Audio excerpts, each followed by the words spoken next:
CBD for chronic pain doesn't work. A large review finds, they say. CBD for your chronic pain may turn out to be a dangerous dud. The authors of a large review say they found little evidence from clinical trials that CBD can be an effective pain reliever. These products also tend to have inaccurate labeling information about the amount of CBD they contain, or even other undisclosed ingredients that could be hazardous to users, they add. CBD is short for cannabidiol and one of the two primary ingredients in cannabis, the other being delta-9 tetrahydrocannabinol, better known as THC, which is responsible for the drug's characteristic high. CBD and other cannabinoids do have legitimate medical uses. In 2018, for instance, the CBD-based drug Epidiolex was approved by the FDA for the treatment of certain types of seizures. And they have been numerous studies suggesting CBD could be used to treat a variety of health conditions, including anxiety, schizophrenia, opioid use disorder, and chronic pain. But not all the studies on CBD have been positive, and there are many claims made about its potential benefits that have weak scientific backing, they say. The new study, led by researchers at the University of Bath in the United Kingdom, reviewed data from randomized and controlled trials, often considered the gold standard of clinical evidence, testing CBD in a variety of forms, topical, oral, under the tongue, for chronic pain. All but one of the studies found that CBD wasn't any better at pain relief than placebo. The authors also found evidence from other studies and reviews that CBD products are frequently mislabeled, containing less or much more CBD than advertised, or sometimes having other ingredients that could be harmful or illegal for users to possess, such as THC. And while these impurities are less likely to show up in products explicitly designed for medical use, consumers nowadays are more often getting CBD products from retail or online stores. Some research has also suggested that heavy or long-term use of CBD isn't necessarily harmless either, and possibly raising the risk of liver damage. There, in quotes, "There is no good reason for thinking that CBD relieves pain, but there are only good reasons for doubting the contents of CBD products in terms of CBD content and purity," the authors bluntly state in the paper published in the April issue of the Journal of Pain. And CBD has become a booming industry over the years, one filled with iffy sounding fad products. And although there's still a chance the CBD can have a place in our medicine cabinets, the authors say that the health regulators need to do more to rein in the scammers selling it as a cure-all for everything under the sun. They note that people taking CBD for their pain are often desperate for any potential help, and making them easier targets for snake oil salesmen. In quotes, "For too many people with chronic pain, there's no medicine that manages their pain. Chronic pain can be awful, so people are very motivated to find pain relief by any means. This means that this makes them vulnerable to the wild promises made about CBD," said study author and pain researcher Andrew Moore in a statement from the University of Bath. And in the U.S., the FDA had previously gone after some distributors and sellers of CBD products for making outrageously unsupported marketing claims. And last year, the agency stated that a new regulatory pathway for CBD is needed to manage how these products should be made available to consumers, one that it intends to develop with the help of Congress. Well, what do you guys have to say about this? Oh man, is CBD just nothing more than snake oil? I can't wait to hear what you guys have to say about this. This is Jason Beck for the High at 9 News. What do y'all think? Man, did these researchers find out that they put CBD in pillows and in like everything? Toilet paper? Like... Yeah, exactly. Mm-hmm. I mean, look, to be honest, it's like I'm just envisioning like a John Cleese character doing this, designing this test. Now put the CBD under your tongue. Now, do you feel pain? Oh, yes? Okay, it doesn't work. Mm-hmm. I feel like that's kind of the way it went down. But obviously, like, you know, there is a lot of snake oil products out there with CBD. And I think that we've been talking about this a lot, all the other cannabinoid derivatives that are coming out of the synthesis of CBD into these other cannabinoids like Delta 9, for instance, and Delta 8 and Delta 10 and THCP, and a lot of other products and byproducts that are coming out of that. And I mean, like, that's the problem, is we don't know if it's effective. We know cannabis is effective. We know as a whole cannabis is effective, THC is effective, and CBD when they're administered together, inclusive of other, plant components like the phenols, like the terpenes, like the esters, like all these other really important pieces.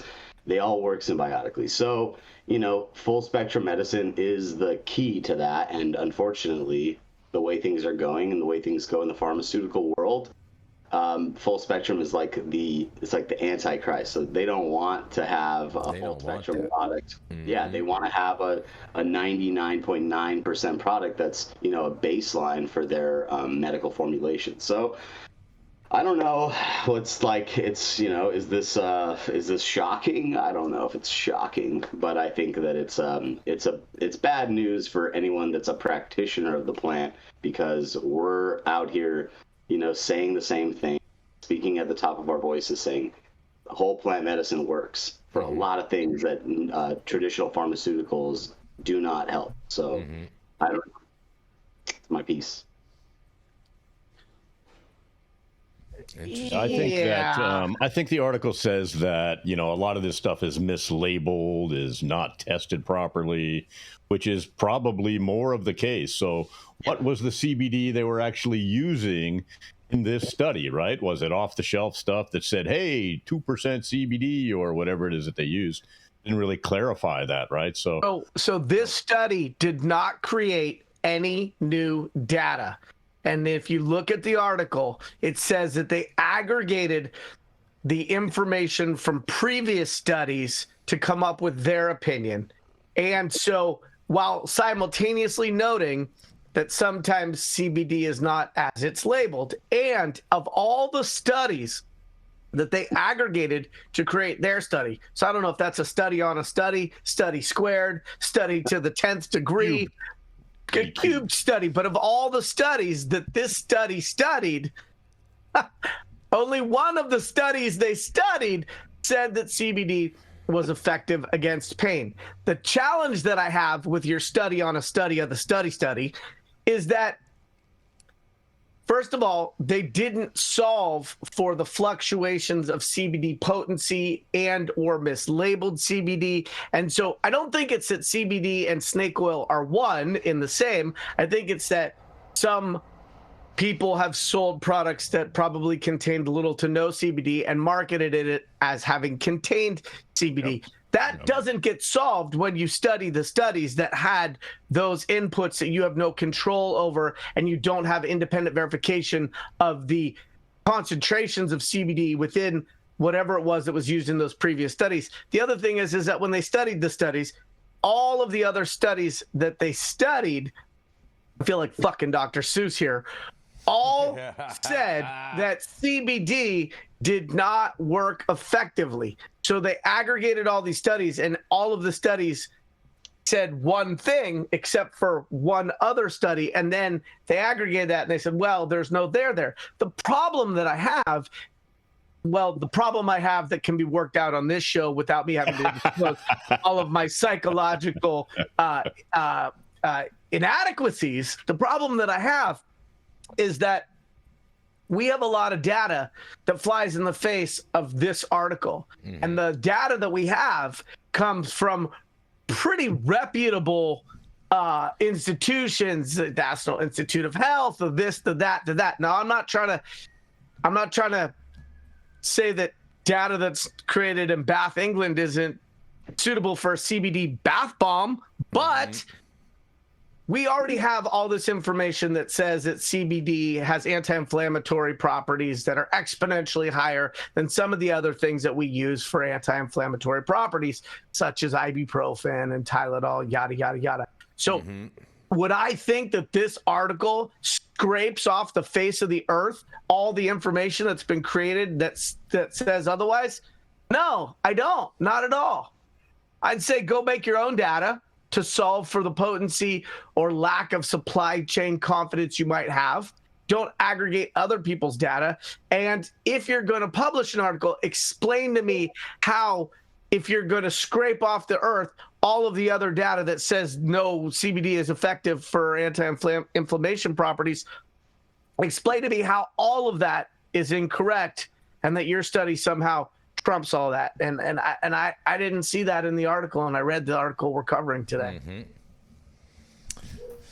Yeah, studying the studies doesn't really make it a study. I also wonder too if since this study was done in the UK, if the products that they used were just bad products. Well, I mean, that's all they have over there is CBD. Yeah, that's all they have. That's right. Yeah, and so, probably mislabeled, not tested. Exactly. Look, high dose CBD works great. Works great for me. Works great for my family. So I tend to disagree with the study of the studies. Yeah, I think they didn't study the right studies. And also just go for it, Yarrow. A lot of products have, in the past that I've noticed and I've studied, have used hemp oil and have put the label claims as containing CBD. Now, I mean, look, the industry just loves splitting hairs. That's how we get along on a daily. So, I mean, is it CBD if it's hemp oil? Does it contain? It will contain CBD. I mean, that's part of that mislabeling requirement right there. Yeah, but very low doses. Yeah, exactly. Very low. Yeah. Exactly. So that's kind of the thing, is there should probably just be, But if here's the question though, Simone, if it's straight hemp oil, would it be considered full spectrum? It could be, but that's not the point, because there are different types of hemp. Some that is grown for its fiber, some that's grown for different different types of hemp are grown for different properties within the hemp plant. And so just because something is hemp oil and may contain some CBD. Yarrow, hemp oil is cold pressed from the seeds of the plant, so it's not. Yeah, so it's already boof because it's not sensimilla hemp. It's cold pressed from the seed. That's how. Yeah, it's from the seeds. There's no. It's from the seed. Very little CBD in the seed. Right. Correct. So it's like that's another kind of huge issue. Why wouldn't they call it hemp seed oil then? Because it's a marketing. I mean, it's simply that. It's like I want this to be on the shelf with all the other CBD product, even though mine doesn't contain like a therapeutic dose of CBD at all. But because it's from hemp, I can technically say CBD.